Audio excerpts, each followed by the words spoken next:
नमस्कार आप सभी को। मैं नेहा दहिया त्रिदिशाई क्लासेस के इस यूट्यूब प्लेटफॉर्म पर आप सभी का हार्दिक स्वागत करती हूँ। और आज हम पढ़ने जा रहे हैं यूपीआरओ एआरओ के PYQ, जिसमें आज हम पढ़ेंगे उत्तर प्रदेश समीक्षा अधिकारी और सहायक समीक्षा अधिकारी प्रीलिम्स की जो परीक्षा हुई थी 2023 में, उसी का सामान्य हिंदी का पेपर। तो चलिए बिना समय गवाए शुरू करते हैं आज की क्लास। हमने जीएस की भी सीरीज इसकी शुरू की है। वीडियो आपको चैनल पर मिल जाएगी। जिन लोगों ने अभी तक नहीं देखी है वो वीडियो को चैनल पर जाकर देख सकते हैं। उनका लिंक आपको डिस्क्रिप्शन बॉक्स में भी मिल जाएगा। तो चलिए बिना समय गवाए शुरू करते हैं आज की अपनी ये क्लास। निम्नलिखित में से विलोम शब्दों का अशुद्ध युग्म कौन सा है? विलोम शब्दों में से कौन सा बताना इसमें से गलत है? सबसे पहले अधिकतम अत्यल्प, दूसरा है अघि अंग, सी अध ऊपरी और डी इस्त अल्म। इनमें से बताना है कौन सा सही इनका युग्म नहीं है यानी अशुद्ध है। तो आप लोगों को पता होगा क्योंकि हमने विलोम शब्द कर लिए हैं, 100 क्वेश्चन हमने लगभग किए थे। अघि और अनग होता है, ना कि यहाँ पे देखते हैं अघि अनग शब्द अशुद्ध है क्योंकि अग अध अनग ये होता है इनका जोड़ा अध अनद। अधिकतम का अत्यल्प होता है, सही बात है। अध मतलब नीचे, ऊपरी मतलब ऊपर। इस्त और अलम जो है ये अलग शब्द हो जाते हैं। इश्त और अलम, अलम मतलब होता है काफी और मतलब होता है थोड़ा यानी किंचित मात्रा में जो होता है। ठीक है, तो ये एक दूसरे के सही विपरीतार्थक है। और यहाँ पे अघि और अनग जो दे रखा है उसका अघ और अनग होता है। इसका मतलब ये होता है कि जिसका अर्थ होता है दोषी और निर्दोष होना। ठीक है, दोनों का विपरीतार्थक ये सही है। इसने पूछा कौन सा अशुद्ध है, तो ये बी आपका हो जाएगा सही आंसर। बढ़ते हैं अगले क्वेश्चन पर। अगले क्वेश्चन में पूछा है रात्रि का पर्यायवाची क्या होगा? ये हमने किए हैं पर्यायवाची शब्द। पर्यायवाची शब्दों की भी आपको क्लास जो है हमने ऑब्जेक्टिव क्वेश्चंस के माध्यम से ही करवाई है। जिन लोगों ने नहीं देखी है वो चैनल पर जाकर के वो क्लास हमारी देख सकते हैं। तो रात्रि के पर्यायवाची पूछा है यहाँ पर कौन सा? सौदामिनी, चपला, क्षण प्रभा और शर्वरी। तो रात्रि का जो पर्यायवाची होता है वो है शर्वरी। क्षण प्रभा, सौदामिनी, चपला ये बिजली के पर्यायवाची शब्द हैं, बिजली या विद्युत के पर्यायवाची हैं। सौदामिनी, क्षण प्रभा, चपला, चंचला, दामिनी, त्वरित, विद्युत ये सब। और जहां तक रात्रि की बात है तो रात्रि में आप लोगों को पता होगा निशा, रात, रात्रि, रजनी, एक शब्द है रजनी, यामिनी, ठीक है, त्रियामा, विभावरी, क्षणदा, ये सारे शब्द जो हैं वो रात्रि के पर्यायवाची होते हैं। बढ़ते हैं अगले क्वेश्चन पर। बरसता बिल्कुल न होने को, या बरसता नहीं है, यहाँ पर होगा बरसात। बरसात बिल्कुल न होने को भी व्यक्त करने के लिए प्रयुक्त होने वाला एक शब्द बताना है आपको, क्या होगा? तो अल्पवृष्टि मतलब कम वर्षा होना, अनावृष्टि मतलब वर्षा ना होना, अकाल तो पता ही है जब सूखा पड़ जाता, कई सालों तक बारिश नहीं होती है या कुछ पैदा भी नहीं होता है, अनवृष्टि। इनमें से बताना है कौन सा होगा। तो अनावृष्टि जो है वो शुद्ध शब्द होता है। बरसात बिल्कुल न होने को भी व्यक्त करने के लिए अनावृष्टि शब्द का प्रयोग किया जाता है। अगला है अवसाद शब्द का विलोम क्या होगा? तो अवसाद अनादर, उल्लास, उदास या अनउल्लास। तो अनादर मतलब इज्जत नहीं करना, किसी चीज का सम्मान नहीं करना, ये उसके लिए है, तो ये आदर का उल्टा होता है या विलोम होता है अनादर। उल्लास अवसाद का उल्टा होता है, ये सही है। इसके बाद में उदास, तो अवसाद का मतलब उदास, दुखी होना, अवसादग्रस्त कोई व्यक्ति है वो उदास ही है। अनुल्लास ये ऐसा कोई शब्द नहीं है, लेकिन जो शब्द है वो है उल्लास, अवसाद का विलोम शब्द। आगे बढ़ते हैं। देखो वैसे तो अवसाद का विलोम होता है उल्लास और आदर का अनादर। उदास का विलोम होता है प्रफुल्ल। सारे मैंने बता दिए हैं आप लोगों को। अब बढ़ते हैं अगले क्वेश्चन पर। जो किसी कार्य के संपादन में मनोयोग पूर्वक लगा हुआ हो, यानी बहुत ही गहराई से अपना काम कर रहा हो, मन से काम कर रहा हो, तो उसको कहते हैं दत्त चित्त। क्या कहेंगे उसको? दत्त चित्त। ये इसका सही शब्द होगा। अब यहाँ पर स्थिति प्रज्ञ जो शब्द है वो होता है जिसकी विवेक बुद्धि स्थिर हो। जिसकी विवेक या फिर बुद्धि जो है वो क्या हो? स्थिर हो, उसे हम कहेंगे स्थिर प्रज्ञ, स्थिति प्रज्ञ। अगला है जो जिसकी प्रतिज्ञा दृढ़ होती है उसको हम क्या कहते हैं? दृढ़ प्रतिज्ञा। जो धर्म का आचरण करता है उसको हम कहते हैं धर्मात्मा। जो किसी कार्य के संपादन में लगा हुआ है मनोपूर्वक, उसको हम कहते हैं दत्तचित्त। ठीक है, तो दत्तात्मा नहीं धर्मात्मा एक शब्द है, जो किसी धर्म में धर्म का आचरण कर रहा हो उसको हम कहते हैं धर्मात्मा। अगला शब्द है, अगला जो क्वेश्चन है वो है क्वाथ शब्द का तद्भव बताना है, क्या होगा। क्वाथ एक तत्सम शब्द है, इसका अर्थ होता है तद्भव गाढ़ा, काढ़ा। ठीक है, काढ़ा जो शब्द होता है ये इसी का तद्भव शब्द होता है। कांच की हम बात करें तो कांच आप लोग ऐसे भी लिखते होंगे कांच। ठीक है, तो जो कांच शब्द है ये आपका तद्भव शब्द है कांच, और जो ये कांच है वो तत्सम शब्द हो जाता है। इसके बाद में काठ, काठ मतलब होता है लकड़ी, जिसको जो, तो इसका होता है तत्सम शब्द कास्ट, ये वाला कास्ट। ठीक, कास्ट कोयला भी होता है ना जो लकड़ी का बना हुआ होता है। कांटा, कांटे को तत्सम शब्द में कैसे लिखेंगे हम, कंटक, कंटक ये होता है। कांटे का कंटक, कास्ट का काट हो गया, और कांच को ऐसे लिखेंगे हम। इसके अलावा जैसे कुछ और शब्द हैं, जैसे कोड़ी है, कोड़ी को कपर्दिका कहेंगे, कोदो, कोद्रव कहेंगे, ये कुछ शब्द हैं तत्सम तद्भव शब्दों के। यानी जो शब्द संस्कृत से आए हैं अपने मूल रूप में वो तत्सम शब्द होते हैं, और जो संस्कृत से अपने मूल रूप को छोड़कर विकृत अवस्था में आ गए हैं या उनमें थोड़ा बहुत बदलाव होकर के आए हैं, वो शब्द आपके होते हैं तद्भव शब्द। यहाँ पर भी उन्हीं की सूची सुमेलित करनी है तत्सम और तद्भव की, वो बताने हैं आपको कौन सा किसका होगा। पत्थर, भोजाई, सुहाग, धुआं ये तद्भव शब्द हैं, और इधर तत्सम दे रखे हैं यानी संस्कृत वाले शब्द। तो पत्थर का क्या होता है, प्रस्तर होता है। धुआं मतलब क्या होता है, किसके लिए होगा धुआं, धूम के लिए। धूम्र भी एक शब्द होता है कहीं की जगह। सुहाग इसको कहेंगे सौभाग्य, सौभाग्य के लिए क्या प्रयोग होता है, सुहाग। और भोजाई मतलब होता है, ये शब्द होगा इसका भ्रातृजाया। तो अब इस हिसाब से आप लोग मैच कर लीजिए, ये यहाँ पर सदवा नहीं होगा, ये मतलब दे रखे थे पॉइंट, लेकिन ये इसका सही मिलान नहीं है। इसमें से आप देख लीजिए कौन सा इसका मिलान होगा। पहले का ए का 1 हो गया, बी का आपका 3 हो गया, ए का 1 है, बी का 3 है, फिर आपका है सुहाग का 4 सौभाग्य, और धुआं का धूम दूसरा। तो बी आपका सही आंसर होगा। बढ़ते हैं अगले क्वेश्चन पर। निम्नलिखित कथनों पर ध्यानपूर्वक विचार करते हुए सही कूट को आपको पहचानना है। संस्कृत और प्राकृत से विकृत होकर हिंदी में आने वाले शब्द तद्भव कहलाते हैं। अभी अभी मैंने बताया, जो कुछ अपना विकृत रूप यानी अपना मूल रूप बदल कर आते हैं। तद्भव शब्द संस्कृत से उत्पन्न है, तो हाँ ये सही बात है। तो दोनों कौन से हो जाएंगे, दोनों सही हो जाएंगे। ठीक है, तो उसने पूछा था ए सही बी गलत, ए और बी दोनों गलत, या फिर दोनों सही, तो या ए गलत बी सही। तो आपका जो आंसर है सही वो होगा ए और बी दोनों सही। बढ़ते हैं अगले क्वेश्चन की तरफ। अगला क्वेश्चन है, विशेषण के संदर्भ में निम्नलिखित में से कौन सा अशुद्ध कथन है, गलत बताना है आपको। यह सर्वनाम की विशेषता बताता है, संज्ञा की विशेषता बताते हैं, यह संज्ञा के लिंग अनुसार सदैव परिवर्तित होता है, यह संज्ञा की व्याप्ति मर्यादित करता है। तो कौन सा यहाँ पर सही होगा।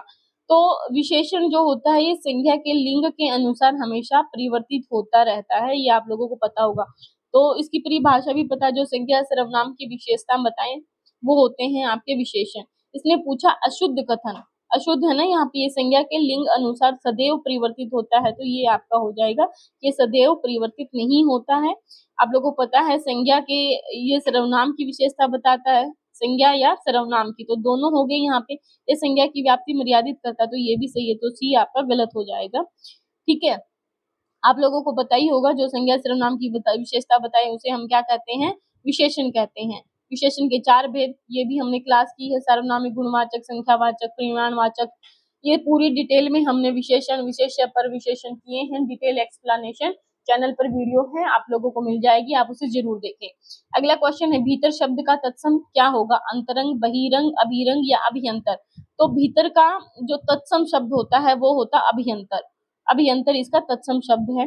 और भीतरी और जो अंतरंग है, भीतरी जो शब्द है भीतर का, भीतरी या अंतरंग, ये जो शब्द हैं ये कैसे शब्द हैं, ये विशेषण हैं, दोनों के दोनों ये विशेषण शब्दों में आते हैं।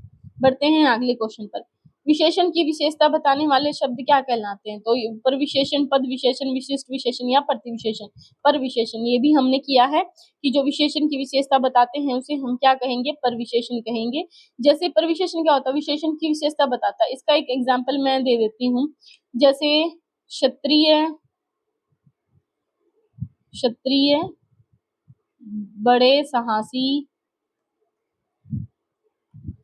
होते हैं, तो क्षत्रिय साहसी होते हैं, ये बात तक तो ठीक है, लेकिन जो शब्द आए ना बड़े, ये साहसी विशेषण की भी विशेषता है, तो बड़े यहाँ पर हो गया है आपका पर विशेषण। ठीक है, जैसे कोई किसी को बोले कि राम बहुत सुंदर लड़का है, तो राम बहुत सुंदर लड़का है, तो सुंदर लड़का है ये बात सही, ये विशेषण है, लेकिन बहुत सुंदर है ये उस सुंदरता की भी विशेषता है, तो बहुत सुंदर है। ठीक है, बढ़ते हैं अगले क्वेश्चन पर। निम्नलिखित में से तत्सम तद्भव का कौन सा युग्म त्रुटिपूर्ण है, ये आपको बताना है कौन सा सही नहीं है। तो वचन बैन, पुराना पुराण, गंभीर गहरा, कपाट कपड़ा। तो कपाट जो शब्द है इसका अर्थ होता है किवाड़। ठीक है, कपाट का क्या होता है, किवाड़। बाकी जो शब्द हैं वो सब सही है। वचन बैन, पुराना मतलब जो शब्द है संस्कृत वाले उसमें पुराण या फिर पुराना ऐसे जो शब्द है वो लगता है। गंभीर का गहरा होता है, ये सही है।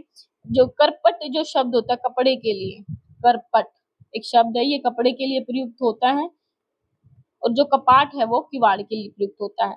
तो आपका डी जो है वो गलत होगा, बाकी सब सही होंगे।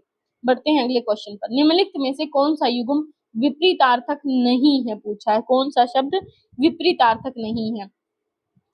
कोमल, मृदुल, कर्कश, मधुर, तरल, ठोस, कठिन, सरल। तो कठिन सरल बिल्कुल ठीक है। तरल का उल्टा क्या होता है, ठोस। कर्कश मतलब जो कड़वा एकदम से मतलब अजीब सी आवाज होती है, और मधुर मतलब मीठी होती है। कोमल और मृदुल एक ही शब्द के पर्यायवाची हो गए ना, कोमल सॉफ्ट जिसको हम बोलते हैं, मृदुल वो भी उसी के लिए प्रयुक्त होता है। तो ये दोनों एक शब्द के विपरीतार्थक नहीं, बल्कि ये यहाँ पर क्या है, एक दूसरे के पर्याय हैं। तो ये आपका हो जाएगा गलत, बाकी हो जाएंगे सब सही। अगला क्वेश्चन, मक्षी का किसका तत्सम शब्द है, मक्खी, मिट्टी, मछली, मच्छर। तो मक्षी का मक्खी के लिए प्रयुक्त होता है। मिट्टी का जो शब्द होता है वो होता है मृतिका, मृतिका। मछली का जो शब्द होता है जिसको मत्स्य भी कहते हैं, मत्स्य, ये वाला से आएगा, इसको थोड़ा ध्यान से देखना। मैं, फिर आधा तय, फिर आधा से, और फिर ये ऐसे लिखा जाता है। मच्छर जो शब्द होता है उसका जो तत्सम होता है वो होता है मश्क, मश्क ये वाला। ठीक है, और एक शब्द होता है मक्खन, मक्खन का क्या होता है, मृक्षण, मृक्षण, ये होता है मक्खन के लिए। ठीक है, उम्मीद है इतने याद हो गए होंगे। मक्षी का मक्खी के लिए प्रयुक्त होता है, मिट्टी का होता है मृतिका, मछली का मत्स्य, और मच्छर किसका होता है, मश्क का होता है, और मृक्षण होता है मक्खन के लिए। बढ़ते हैं अगले क्वेश्चन पर। वह खंबा गिर जाएगा, इस पंक्ति में कौन सा विशेषण है। तो पर्टिकुलर इशारा किया गया है कि वह खंबा, निश्चयवाचक कौन सा हो जाएगा, ये सार्वनामिक विशेषण कि पूरा इशारा किया गया है। परिमाण मतलब किसी की मात्रा बताता है, माप तोल को बताता है, जैसे 4 लीटर दूध, ये सब क्या है, परिमाणवाचक विशेषण। गुणवाचक विशेषण, गोरा लड़का, लंबा लड़का या लड़की। ठीक है, लंबी लड़की ऐसे लिख देती हूँ। ये सब जो है किसी के गुण दोष इन सब चीजों को बताए, वहां पर होता है गुणवाचक विशेषण। संख्यावाचक विशेषण जहां पर संख्या का बोध होता है, जैसे 1 दर्जन केले लेकर आना, 1 दर्जन तो संख्या है ना, तो 12 को रिप्रेजेंट कर रही है। यहाँ पर पूछा, यहाँ पर कौन सा होगा, वह खंबा। पर्टिकुलर किसी चीज की जब तरफ इशारा किया जाता है तो वहां पर क्या होता है, निश्चयवाचक सार्वनामिक विशेषण होता है। ठीक है, और ये सार्वनामिक विशेषण की अगर हम पर्टिकुलर बात करें तो पुरुषवाचक और निजवाचक सर्वनाम के सिवाय जो अन्य सर्वनाम होते हैं, जब किसी संज्ञा के पहले आते हैं तब वो क्या बन जाते हैं, सार्वनामिक विशेषण बन जाते हैं। बढ़ते हैं आगे। तो खंबा इसके पहले आया ना, वह शब्द पर्टिकुलर जुड़ा है यहाँ पर, तो ये क्या है, सार्वनामिक विशेषण। बढ़ते हैं अगले क्वेश्चन पर। व्याकरण का ज्ञान रखने वाले व्यक्ति के लिए कौन से शब्द प्रयुक्त होने वाले शब्द की शुद्ध वर्तनी बतानी है। व्याकरण, व्याकरण गई, व्याकरणी। तो ये जो शब्द होता है व्याकरण, ये इसका सही आंसर होगा, व्याकरण का ज्ञान रखने वाले व्यक्ति के लिए। अगला क्वेश्चन है, प्रत्यक्ष का सटीक विलोम, प्रतिमुख, सम्मुख, परोक्ष। तो प्रत्यक्ष का क्या होता है, परोक्ष। बढ़ते हैं अगले क्वेश्चन पर। घोटक का सटीक पर्यायवाची, घोटक मतलब घोड़ा होता है। ठीक है, ये भी करवाया हमने, घोड़ा, तुरंग, अश्व, बाजी, है। ठीक है, घोटक तो अश्व जो पहला है वही इसका सही आंसर हो जाएगा। अच्छा, जो यहाँ पर एक शब्द है उसको मैं आपसे पूछती हूँ, आप लोगों को बताना है कि ये किसका पर्यायवाची है, या शंभू का एक शब्द है, ये हमने करवाया हुआ है। इसका एक मैं बता देती हूँ, उसका नाम है घोंगा। इसके अन्य जो पर्यायवाची शब्द हैं वो आपको बताने हैं कमेंट सेक्शन में। बढ़ते हैं अगले क्वेश्चन की तरफ में। निम्नलिखित में से कौन सा शुद्ध वर्तनी वाला शब्द है? अनुग्रहित को लिखना है, ये 4 तरीके से यहाँ पर दिए गए हैं, आपको बताना है सही तरीका कौन सा है अनुग्रहित को लिखने का। तो जो आपका डी ऑप्शन है अनुग्रहित, इसको ऐसे लिखा जाता है, ये वाले री की मात्रा इसमें लगती है री, ठीक है। अगला है समास शब्द का विलोम क्या होगा? समास मतलब होता है किसी चीज को जोड़ना, तो समास का उल्टा होता है किसी चीज को हम जब खोल कर लिखते हैं, जैसे चतुर्भुज यानी 4 भुजाओं वाला, तो चतुर्भुज हो गया आपका समास, लेकिन जब उसको खोला हमने 4 भुजाओं वाला तो वो बन गया व्यास, तो समास का विलोम होता है व्यास। संधि का उल्टा क्या होता है? विच्छेद। संधि का क्या होगा? विच्छेद। संघ का क्या होता है? संगठन, या संघ का विलोम क्या होता है? विघटन, ठीक है। एक होता है संगठन या संघ, उसका होता है विघटन। अगले क्वेश्चन की तरफ चलते हैं। सूर्य सुता पर्यायवाची किसका है? नर्मदा का, कावेरी का, गंगा का, यमुना का। ये भी हमने पर्यायवाची शब्दों में किया है, तो सूर्य सुता जो शब्द है वो गंगा यमुना के लिए प्रयुक्त होता है। यमुना के जो अन्य पर्यायवाची भी हमने बताए, जिसमें सूर्य तना यानी सूर्य की पुत्री, कालिंदी, अर्कजा, कृष्णा, ये सारे शब्द जो हैं वो यमुना के लिए प्रयुक्त होते हैं। जबकि जो गंगा के लिए प्रयुक्त होने वाले शब्द हैं उसमें हम कहेंगे देव नदी, ठीक है, देव पगा, देव पगा, ध्रुव नंदा, मंदाकिनी, भागीरथी, ये शब्द सुरसरिता, ये सारे के सारे शब्द जो हैं वो गंगा के लिए प्रयुक्त होते हैं। अब बढ़ते हैं अगले क्वेश्चन की तरफ। नारियल शब्द का तत्सम बताना कौन सा होगा? नवनीत, निर्वहन, नारिकेल, कठोर, तो नारिकेल जो शब्द है वो नारियल का तत्सम होगा। अगले क्वेश्चन पर चलते हैं। खूबसूरत काला और काला ईरानी घोड़ा मैदान में दौड़ रहा है, इस वाक्य में है कितने विशेषण और कितने विशेष्य, ये आपको बताना है। पहला विशेषण खूबसूरत, दूसरा है काला, तीसरा है ईरानी, तो 3 विशेषण है। किसकी विशेषता बता रहे? एक घोड़े की, तो विशेष्य क्या होगा? एक आपका विशेष्य है, और विशेष्य की विशेषताएं हैं 3, खूबसूरत, काला, ईरानी, घोड़ा, तो 3 विशेषण होंगे यहाँ पर और एक विशेष्य होंगे। बढ़ते हैं अगले क्वेश्चन पर। निम्नलिखित शब्दों में से शुद्ध शब्द बताना है कौन सा होगा, यानी महात्म्य जो शब्द है उसको बताना है कैसे लिखा जाता है। तो महात्म्य, महा लिखा आपने, इसमें ध्यान रखना आधा तय होता है, आधा मैं होता और फिर यह होता महात्म्य। तो वर्तनी की तरफ में आप लोगों को जरूर ध्यान रखना है, महात्म्य, महात्म्य ऐसे लिखा जाता है, महा आधा तय, आधा मैं और फिर यह, तो बी जो आपका आंसर होगा वो सही हो जाएगा। बढ़ते हैं अगले क्वेश्चन की तरफ। मिश्रण का विलोम शब्द बताना है क्या होगा? तो मिश्रण का उल्टा हो जाता है रुक्ष, यानी रूखा, खुरदरा, और यहाँ पर मिश्रण का मतलब होता है चिकना या सपाट, जिसके लिए हम प्रयुक्त करते हैं एक अन्य शब्द ये, तो मिश्रण का उल्टा होता है रुक्ष। मलिन तो मतलब मैले के लिए रुमाक्स, ये सब कुछ नहीं। स्निग्ध मतलब जिसके ऊपर संदेह हो, तो स्निग्ध का होता है अस्निग्ध, अस्निग्ध, ऐसे ऐसे लिखा जाएगा, ठीक है। बढ़ते हैं अगले क्वेश्चन पर। अशुद्ध विलोम युग्म बताना है कौन सा सही नहीं है, ये आपको यहाँ पर बताना है। ऐश्वर्य, अनैश्वर्य, ऋजु, वक्र, कर्कश, मधुर, ऐहिक, लौकिक, तो ऐहिक लौकिक नहीं होता, ऐहिक भी यहाँ पर बता रहा और लौकिक भी यही की बात बता रहा, तो दोनों पर्याय हो गए तो गलत हो जाएगा। ऐहिक पारलौकिक जो शब्द है वो सही होता है, ऐहिक का उल्टा क्या होगा? पारलौकिक, और लौकिक जो शब्द है अगर उसका पूछता तब अलौकिक होता, लौकिक अलौकिक, ठीक है, लौकिक अलौकिक होता है। ऋजु वक्र ये ठीक है, ऐश्वर्य अनैश्वर्य, और कर्कश का मधुर, अभी अभी हमने किया था। बढ़ते हैं अगले क्वेश्चन पर। प्रीत्यक्ता शब्द का प्रयोग होता है किसके लिए? उस स्त्री के लिए जिसके पुत्र और पति हो, उस स्त्री के लिए जो पर पुरुष से प्रेम करती हो, उस स्त्री के लिए जो पति के द्वारा छोड़ दी गई हो, और उस स्त्री के लिए जिसका पति मर गया हो। यहाँ पर जो पूछा शब्द प्रीत्यक्ता, प्रीत्यक्ता मतलब जिसे छोड़ दिया गया हो, जो उसके पति के द्वारा छोड़ दी गई हो, उसे हम कहेंगे प्रीत्यक्ता। कहते हैं ना परित्याग करना, किसी का छोड़ देना उसको, तो वो होती है उस स्त्री के लिए जो पति के द्वारा छोड़ दी गई हो। अब यहाँ पर बात कर लेते हैं इन वाक्यांश के एक शब्दों की भी। उस स्त्री के लिए जिसके पुत्र और पति हो, तो उसे हम कहेंगे पुरंदरी, पुरंदरी। अगला क्वेश्चन है यहाँ पर, वह स्त्री उस स्त्री के लिए जो पर पुरुष से प्रेम करती हो, तो वो होती है परकिया, उस स्त्री के लिए जिसका पति मर गया हो, तो वो होती है, ये तो सबको पता होगा, विधवा। ठीक है, ये शब्द हैं। बढ़ते हैं अगले क्वेश्चन पर।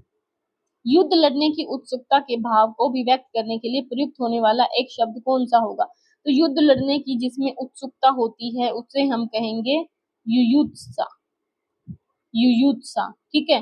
जिज्ञासु, ज्ञान के लिए जिसकी जिज्ञासा हो, यानी ज्ञान या कुछ ज्ञान प्राप्त करने की चाह रखने वाला, वो होता है जिज्ञासु। ठीक है, और जिसे जानना आवश्यक होता है उसके लिए एक शब्द होता है ज्ञेय। ठीक है, ये हो गया सी, इसका जो है सही आंसर होगा। बढ़ते हैं अगले क्वेश्चन की तरफ में। विशेषण के द्वारा जिस संज्ञा की व्याप्ति निर्धारित होती है उसे कहते हैं, जिस विशेषण के द्वारा किसी संज्ञा की व्याप्ति निर्धारित होती है उसे हम क्या कहेंगे? तो वो होता है विशेषण।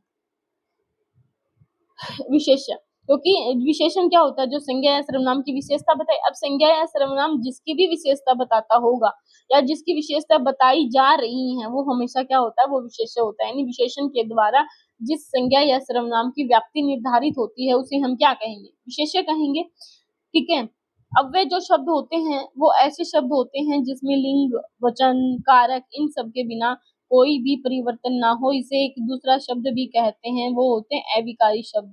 जैसे जब, तब, कब, धीरे धीरे, ये जो शब्द हैं ये ऐसे शब्द हैं जिसमें लिंग, वचन, क्रिया इन सब चीजों के आधार पर कोई परिवर्तन नहीं होता, इसलिए इन्हें अव्यय शब्द या अविकारी शब्दों के नाम से भी जाना जाता है।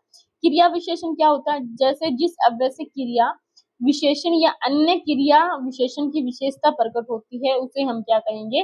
क्रिया विशेषण। धीरे धीरे दौड़ रहा है, ठीक है, तेज तेज दौड़ रहा, ये जो शब्द होते हैं वो क्रिया विशेषण होते हैं। बढ़ते हैं अगले क्वेश्चन की तरफ। हरितकी का तद्भव शब्द क्या होगा? हरितकी, हरड़, हार, हरियाली, हरा। तो हरितकी का तद्भव होता है हरड़ के लिए। हरा मतलब होता है हरित, ठीक है, और उसके बाद हार मतलब ये तो हार जो गले का हार होता है उसका तत्सम और तद्भव एक ही जैसा होता है। हल्दी के लिए एक शब्द होता है, हल्दी के लिए भी बता देती हूँ, हरिद्रा। हरिद्रा ये शब्द जो होता है वो हल्दी के लिए होता है। हीरा जो एक शब्द होता है, हीरा, हीरा के लिए शब्द होता है हीरक। ठीक है, हरड़ के लिए हरित की, ये याद रखना। बढ़ते हैं अगले क्वेश्चन पर। अहि का पर्यायवाची क्या होगा? सर्प, मुख, कान या फिर पृथ्वी। अहि, अहि मतलब होता है सर्प। सर्प, भुजंग, व्याल, उरग, नाग, पनघ, विषधर, ये सारे के सारे किसके पर्यायवाची होते हैं? वो सांप के ही पर्यायवाची होते हैं। कान के लिए जो शब्द पर्यायवाची होते हैं उसमें कर्ण, श्रवण, श्रुति, श्रुतिपट, ये जो शब्द हैं वो किसके पर्यायवाची हैं? कान के लिए हैं। पृथ्वी के हमने किया था भू, भूमि, धरा, इला, अचला, इला, जगती, वसुधा, वसुंधरा, मैदिनी, अवनी, ये सारे शब्द पृथ्वी के लिए हैं। मुख की हम बात करें तो मुख, मुंह, शक्ल, कैसी शक्ल बना रखी है, कैसा चेहरा बना रखा है, तो ये जो सारे शब्द हैं वो किसके लिए प्रयुक्त होते हैं? मुखड़ा, सूरत, ये मुख के पर्यायवाची शब्द है। सरप की, अहि, ठीक है, एक भुजंग शब्द काफी आता है, भुजंग, व्याल, उरग, नाग, ये सारे शब्द किसके पर्यायवाची हैं? सांप के। बढ़ते हैं आगे। प्रशंसा का पर्यायवाची पूछा है, कौन सा होगा? तो प्रशंसा का पर्यायवाची कृशाणु, कुंभिल, श्लाघा, अमर्ष। क्या पर्याय? प्रशंसा के जो पर्यायवाची हैं उसमें होगा सबसे पहले श्लाघा, ये इसका सही आंसर होगा। इसके अलावा जैसे हम कहते किसी की सराहना करना, किसी की बड़ाई करना, किसी की तारीफ करना, किसी के गुणगान करना, ये जो सारे शब्द हैं वो किसके हैं? प्रशंसा के पर्यायवाची शब्द होते हैं। अब कुंभील जो शब्द होता है वो चोर के लिए प्रयुक्त होता है शब्द है। चोर, तस्कर, दस्यु, रजनीचर, साहसिक, खनक, ये सब। अमर्ष मतलब किसी के ऊपर क्रोध करना, ठीक है, अमर्ष किसके लिए है? क्रोध के लिए प्रयुक्त होने वाला शब्द है। कोप, रोष, गुस्सा, आक्रोश, ये सारे शब्द अमर्ष के लिए। कृशाणु जो शब्द है वो आग के लिए प्रयुक्त होता है, ये हमने किया है अपने पर्यायवाची शब्दों में। आग का पर्यायवाची है कृशाणु, आग, पावक, अनल, वहीन, हुतासन। तो जिन लोगों ने हमारी हिंदी की वीडियोस नहीं देखी है वो जरूर देखें, क्योंकि वीडियो काफी इंपॉर्टेंट है और काफी ज्यादा क्वेश्चन जो है PYQ में आप लोगों को वहां से देखने को भी मिलेंगे, क्योंकि जो इम्पोर्टेंट है हम वही निकाल कर आप लोगों के लिए लेकर आए। मूक का विलोम शब्द क्या होगा? मूक मतलब जो चुपचाप रहने वाला होता है। इसका उल्टा मृदु स्वर, कटुभाषी, बधिर या वाचाल। तो मृदु स्वर नहीं होगा, कटुभाषी नहीं होगा, बधिर मतलब बहरा, वाचाल मतलब बहुत बोलने वाला। तो मूक का उल्टा होता है वाचाल।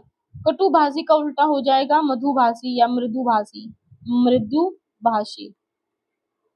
मृदु स्वर अगर कोई बोल रहा है आपको तो उसका क्या हो जाएगा? कठोर स्वर, एकत्रित करना, विकीर्ण करना, उन्मूलन करना, रोपण करना। बधिर मतलब कोई बहरा है, इसका उल्टा क्या हो जाएगा? सुनना हो जाएगा। मूक का हो जाएगा वाचाल।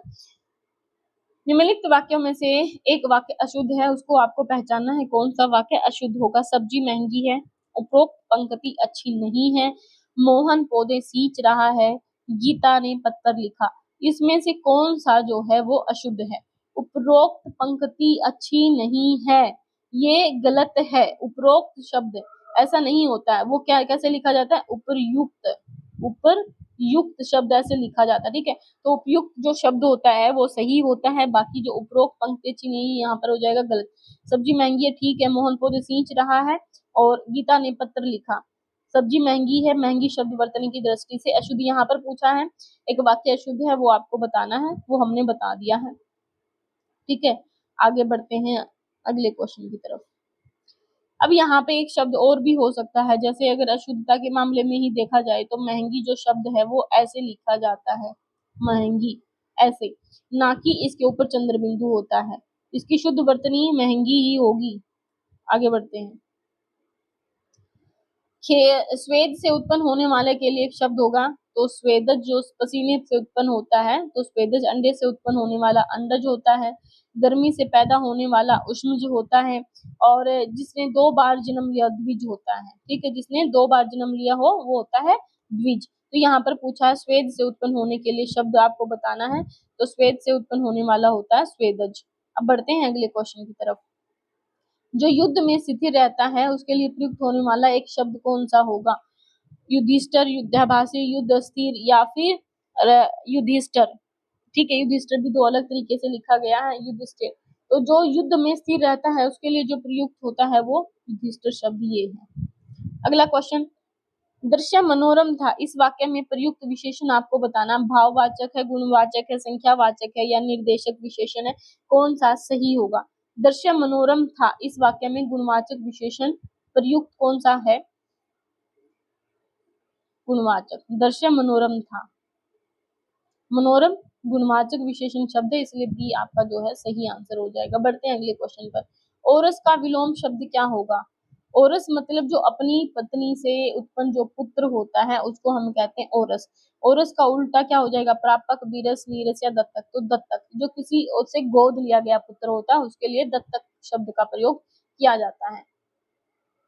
बढ़ते हैं अगले क्वेश्चन की तरफ।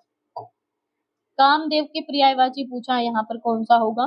पुष्प, धनवा, भूतेश, पुरंदर, जनार्दन। ये भी हमने किया है, ठीक है। जिन्होंने हमारी वो पुरानी क्लास देखी है वो बड़ी आराम से इसका आंसर कर सकता है कि कामदेव का जो शब्द है वो होगा पुष्प धनवा।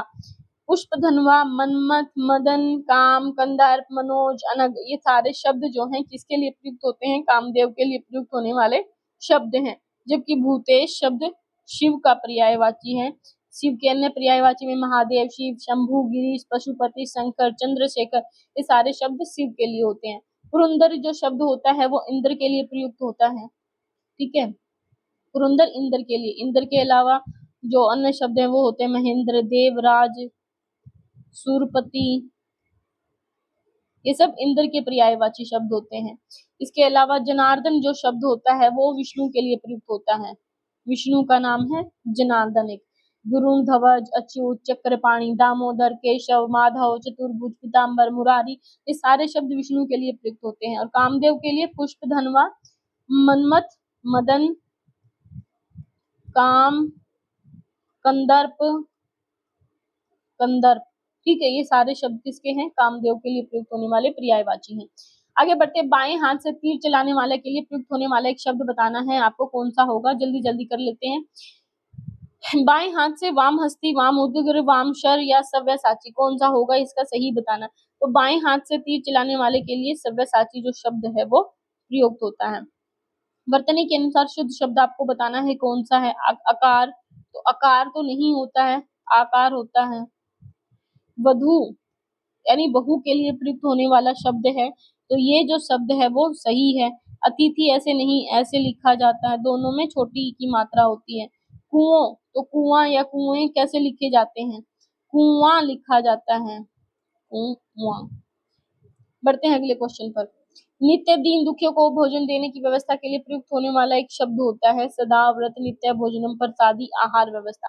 तो कौन सा होगा जो नित्य दीन दुखियों की को भोजन देने की व्यवस्था के लिए सदा व्रत एक शब्द होता है जो हमेशा दीन दुखियों को भोजन देने की व्यवस्था करता हो, सदा व्रत। अगला क्वेश्चन, जिसे कभी बुढ़ापा न आए उसके लिए प्रयुक्त होने वाला उपयुक्त शब्द अमर, यानी जो कभी मरे ना, अविनाशी जिसका कभी नाश ना हो, अवृद्ध जो कभी मतलब ऐसा कुछ शब्द नहीं होता, अजर जो जिसमें कभी बुढ़ापा ना आए, ये जो शब्द है वो सही शब्द होता है।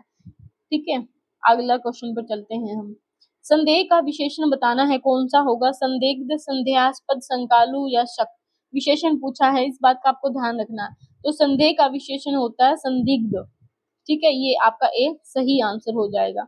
बट शंका से बना है शंकालु, इस बात का आपको ध्यान रखना। अगला क्वेश्चन, प्रतिबिंबित में विशेष्य पूछा है कौन सा होगा, विशेष्य यानी किसी की विशेषता बताई जा रही है, तो प्रत्येक बिंब, बिंबित, बिंब या प्रतिबिंब। तो प्रतिबिंब से बनेगा क्या, प्रतिबिंबित में विशेष्य पूछा ना, किसकी विशेषता बताई जा रही है, तो प्रतिबिंब, डी आपका जो है सही आंसर हो जाएगा। अगला क्वेश्चन, नीचे दिए गए विकल्पों में से तत्सम शब्द बताना है कौन सा होगा, गयंत, शकल, सगुन, मयंक। मयंक मतलब होता है चंद्रमा के लिए प्रयुक्त होने वाला जो शब्द है, ये इसका पर्यायवाची है। सगुन, शकुन के लिए हम जो प्रयोग करते हैं एक शब्द होता है ना शकुन, ये तत्सम शब्द है और ये तद्भव शब्द है। इसने पूछा तत्सम शब्द पूछना। सकल, शकल का मतलब होता है समस्त, तो सकल जो है आपका तत्सम होता है और समस्त जो होता है वो आपका तद्भव शब्द होता है। तो सी जो आंसर है वो सही हो जाएगा। गयंद जो शब्द है ये गज के लिए प्रयुक्त होता है, गज, गज का होता है गयंद। अगला क्वेश्चन, निम्नलिखित शब्दों में शुद्ध वर्तनी वाला शब्द बताना है कौन सा है। यहाँ पर किसको लिखा है, अक्षोणी के लिए कौन सा शब्द प्रयुक्त होता है, तो अक्षोणी, अवक्षोणी, अशोणी या अक्षोणी, ये वाला जो शब्द होता है वो सही शब्द है अक्षोणी। अगला क्वेश्चन है, निम्नलिखित वाक्यों में से शुद्ध वाक्य बताने हैं कौन सा है।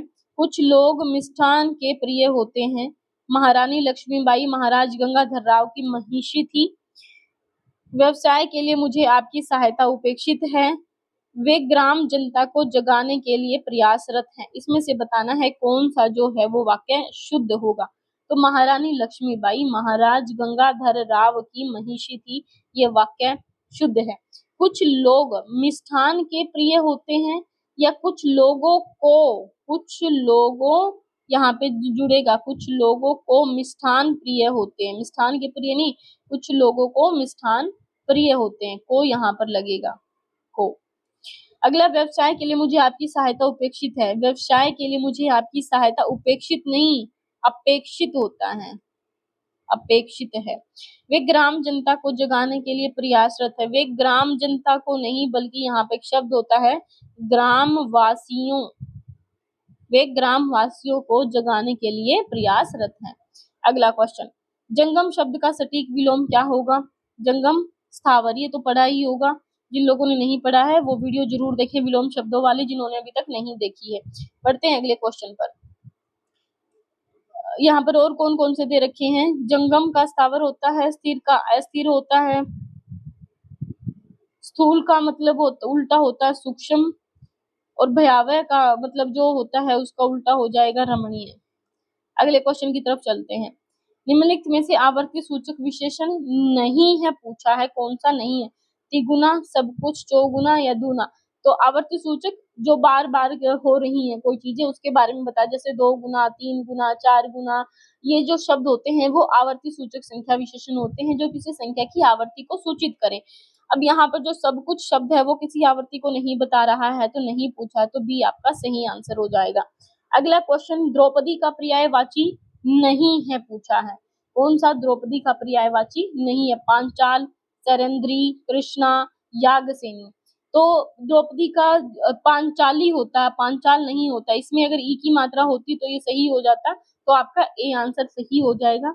सैरंध्री इन्हीं का नाम है, कृष्णा इन्हीं का कहा जाता है और याज्ञसेनी भी इन्हीं का नाम है। इसके अलावा द्रुपद सुता एक शब्द है, वो भी द्रौपदी के लिए ही प्रयुक्त होता है। द्रुपद की पुत्री थी तो द्रुपद सुता। निम्नलिखित में से कौन सा अवनी का सही पर्यायवाची होता है? अवनी, अचला, अंबर, उदधि, अचल। क्या होगा अवनी का पर्यायवाची? तो अवनी मैंने आप लोगों को बताया था पृथ्वी के लिए प्रयुक्त होता है।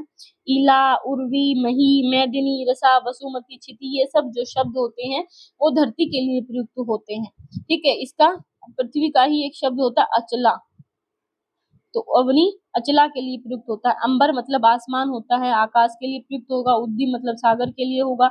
और अचल जो शब्द होता है वो शैल के लिए प्रयुक्त होगा। नग, भूधर यानी भूधर पर्वत का जो होता है, भूधर, पहाड़, पर्वत, धरणीधीर, ये जो शब्द होते हैं अचल उसके लिए प्रयुक्त होता है। तो यहाँ पर अचला पृथ्वी के लिए है, ए आपका सही आंसर होगा अवनी का। विद्युत का पर्यायवाची पूछा है, कौन सा होगा? तो दामिनी, तनिया, रमणी, शर्वरी में से बताना है कौन सा सही आंसर होगा। तो जो दामिनी है वो इसका सही आंसर होगा। हमने एक क्वेश्चन और किया था जिसमें रात्रि के लिए जो प्रयुक्त होता था वो शब्द होता है सर्वरी। बाकी जो तनिया है जो शब्द है, ठीक है, तनिया, तनिया मतलब होता है पुत्री।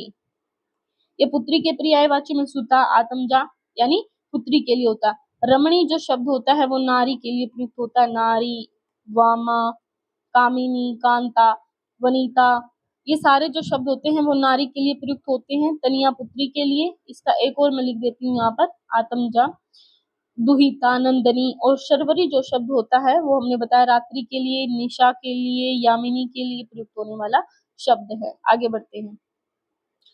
अगला क्वेश्चन, निम्नलिखित में से कौन सा तत्सम तद्भव शब्द त्रुटिपूर्ण है यानी गलत जोड़ा है? करकट, केकड़ा, पीपल, जगजाल, जंजाल, फूल, फुड़िया, कौन सा इसका जो है सही आंसर होगा ये आपको बताना है। तो फूल जो शब्द होता है उसको हम फुड़िया नहीं कहते, उसको हम कहेंगे फूल, ये वाला, ये तद्भव शब्द होता है, तो ये आपका गलत हो जाएगा। बाकी जगजाल, जंजाल ये ठीक है, पीपल, पीपल ठीक है, करकट, केकड़ा सही है। बढ़ते हैं अगले क्वेश्चन पर। यहाँ पर कुछ सूची दी गई है, एक को दो से मिलाना है कूट। ऐतिहासिक क्या होती है? ऐतिहासिक घटना कहते हैं ना। विदुषी महिला के लिए प्रयुक्त होता है। रोचक पुस्तक हो सकती है या कथा हो सकती है। तो देखो यहाँ ए का 3, ए का आपको पता चल गया 3, बी का है 1, बी का है 1। अब जो शब्द हैं बाकी के 2 मिल ही गए हैं आपको, 2 और 4, तो महती के लिए शब्द होगा महती, कथा और रोचक पुस्तक, ये इसका सही आंसर होगा। बढ़ते हैं अगले क्वेश्चन पर।